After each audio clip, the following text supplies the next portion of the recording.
Assalamualaikum warahmatullahi wabarakatuh.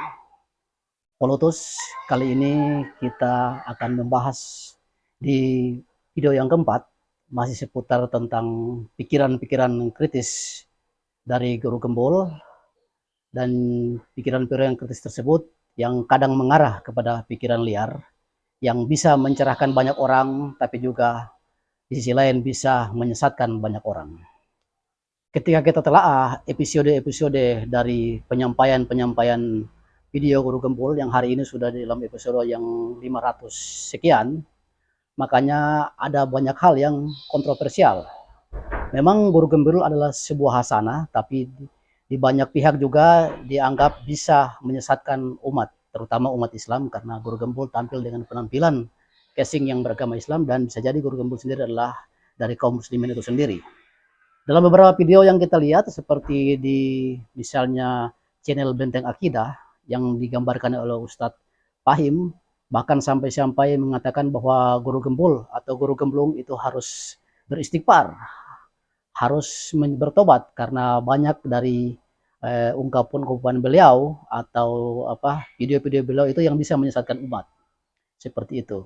Ustadz Fahim menyatakan bahwa misalnya Guru Gembul membawa-bawa nama Imam Al-Ghazali dalam buku Al-Ihya Ulumuddin, tapi cuma mengungkit luarnya saja dari kitab tersebut.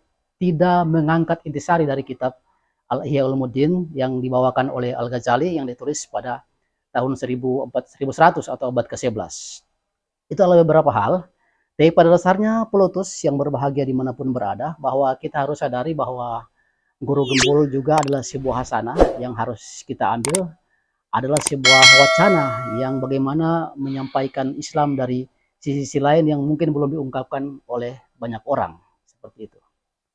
Polotus yang berbahagia, seperti kita ketahui bahwa memang agama pada dasarnya adalah bagaimana kita begitu kusuk dengan ritual. Begitu kita dalam zikir-zikir, dalam ibadah-ibadah yang membuat kita semakin dekat dan taat kepada Allah Subhanahu wa taala atau Tuhan yang kita sembah. Namun pada akhirnya agama adalah sesungguhnya bukan cuma berakhir di ritual seperti mungkin agama-agama sebelumnya atau agama-agama kuno yang mengedepankan kerahiban. Nah, Islam dengan konsep salamnya, bahwa setelah selesai kita melakukan sholat, kita harus salam melihat ke kiri dan ke kanan, bahwa masih banyak hal yang perlu dibenahi ketika kita selesai salam. Masih banyak orang-orang yang perlu diperhatikan, yang perlu disantuni, yang perlu dibantu. Di sana masih banyak anak-anak yatim. Di sana masih banyak orang-orang yang tertindas. Di sana masih banyak orang-orang kalah yang mungkin bagi orang Islam yang berkelebihan, bagi orang Islam yang berkemampuan harus turun tangan, harus membantu mereka itu dalam konsep misalnya sedekah ataupun zakat. Yang sampai hari ini yang kita ketahui gerakan-gerakan umat Islam memang sudah cukup baik. Dari gerakan-gerakan infak, sedekah, sampai zakat misalnya yang perorangan, kemudian yang mungkin hanya memberikan santunan berupa duit atau makanan, lalu meningkat satu tingkat lagi berupa misalnya pekerjaan, misalnya memberikan ternak, memberikan misalnya pengolahan kebun, dan bahkan membukakan warung bagi orang-orang tertentu untuk bisa berkembang usahanya. Baru sampai di situ kegiatan-kegiatan umat Islam terutama di Indonesia. Yang dirindukan adalah bagaimana posisi salam ini ditampilkan oleh orang-orang yang berkemampuan lebih. Dalam bahasa Al-Quran yaitu bagaimana menggugah para pemimpin. Sehingga dalam Islam, pemimpin itu menempati posisi yang pertama. Yaitu ketika pemimpin yang adil, itu sering digugah dalam Al-Quran atau kitab suci, bahwa yang pertama kalau pemimpin tersebut itu zalim, maka dia mendapatkan pertanggungjawaban atau siksaan yang sangat berat. Namun ketika pemimpin itu adil, maka dialah orang yang pertama akan masuk surga. Kenapa demikian? Karena disinilah konsep bantuan, disinilah konsep sedekah, di sini konsep jihad,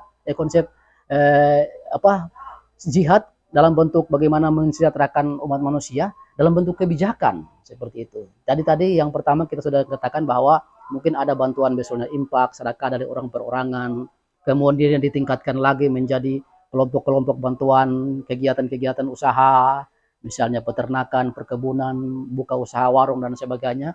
Tapi yang diharapkan kali ini di Indonesia dan belum pernah ditemukan, yaitu adanya pemimpin yang adil, yang dengan kebijakannya itu orang-orang bisa berusaha dengan baik.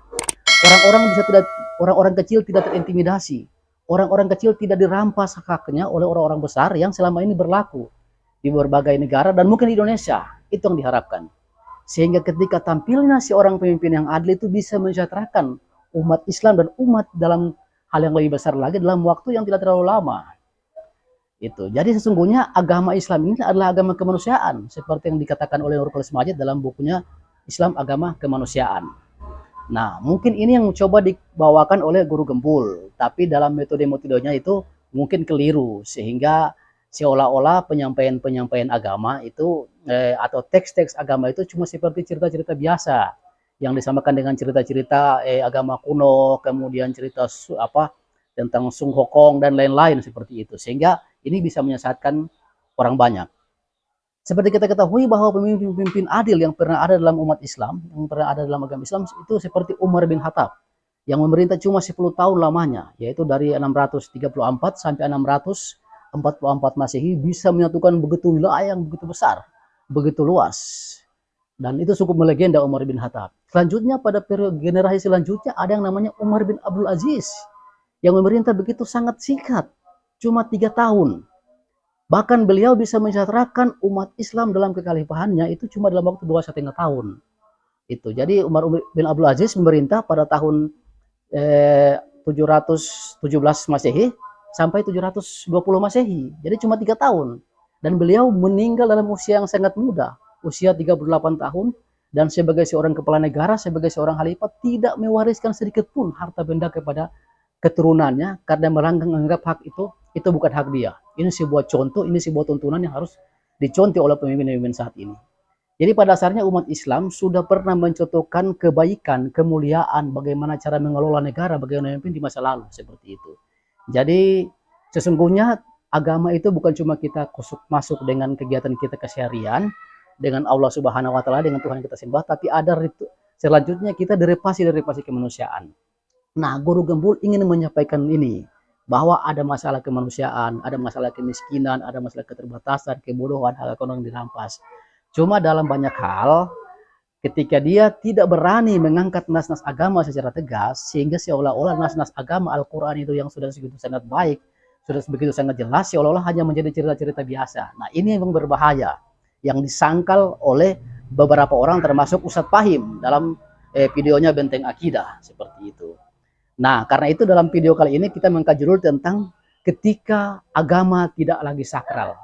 Coba bayangkan ketika Nabi Muhammad yang begitu kita puja tidak lagi sakral.